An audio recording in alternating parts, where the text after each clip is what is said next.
हजरत अब्बू बुर्दा रहमतुल्लाह ताला अलैह फरमाते हैं कि जब हजरत अब्बू मूसा रहमतुल्लाह ताला अलैह की वफात का वक्त करीब आया तो आपने अपने सभी बेटों को अपने पास बुलाकर फरमाया, मैं तुम्हें रोटी वाले का किस्सा सुनाता हूँ, इसे हमेशा याद रखना। फिर फरमाया, एक आबिद शख्स अपनी झोपड़ी में लोगों से अलग थलग इबादत किया करता था। वह 70 साल तक इसी झोपड़ी में रहा। इस दरमियान कभी भी उसने इबादत को तर्क नहीं किया और न ही कभी अपनी झोपड़ी से बाहर आया।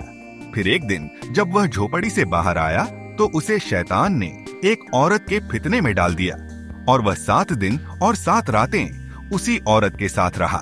7 दिन के बाद जब उसकी आंखों से गफलत का पर्दा हटा तो वह अपनी इस हरकत पर बहुत नादिम हुआ और अल्लाह ताला की बारगाह में तौबा की और वहां से रुखसत हो गया। वह अपने इस अमल पर बहुत नादिम था। अब उसकी यह हालत थी कि हर कदम पर नमाज पढ़ता और तौबा करता। फिर एक रात वह ऐसी जगह पहुंच गया जहां 12 मिस्कीन रहते थे। वह बहुत ज्यादा थका हुआ था। थकावट की वजह से वह उन मिस्कीनों के करीब गिर पड़ा। एक राहिब रोजाना इन 12 मिस्कीनों को एक एक रोटी देता था। जब वह राहिब आया तो उसने रोटी देना शुरू किया और इस आबिद को भी मिस्कीन समझकर एक रोटी दे दी और उन 12 मिस्कीनों में से एक को रोटी न मिली तो उसने राहिब से कहा, आज आपने मुझे रोटी क्यों नहीं दी? राहिब ने जब यह सुना तो कहा, मैं तो 12 की 12 रोटियां दे चुका हूं। फिर उसने मिस्कीनों से मुखातिब होकर कहा, क्या तुम में से किसी को 2 रोटियां मिली हैं? सबने कहा, नहीं, हमें तो सिर्फ एक ही मिली है।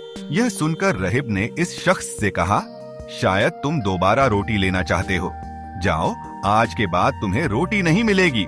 जब इस आबिद ने यह सुना तो उसे उस मिस्कीन पर तरस आया।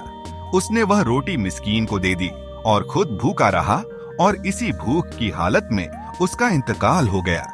जब उसकी 70 साल की इबादत और गफलत में गुजरी हुई 7 रातों का वजन किया गया तो अल्लाह ताला की नाफरमानी में गुजारी गई रातें उसकी 70 साल की इबादत पर गालिब आ गईं। फिर जब उन 7 रातों का मुआवजा उस रोटी से लिया गया जो उसने मिस्कीन को दी थी तो वह रोटी उन रातों पर गालिब आ गई और उसकी मगफिरत कर दी गई। अल्लाह ताला की बारगाह में उसका यह अमल ऐसा मकबूल हुआ कि उसकी मगफिरत कर दी गई और उसे 70 साल की इबादत का सवाब भी लौटा दिया गया। अगर वीडियो अच्छी लगी हो तो लाइक करें और चैनल को सब्सक्राइब करें और अपने दोस्तों और परिवार के साथ शेयर करें।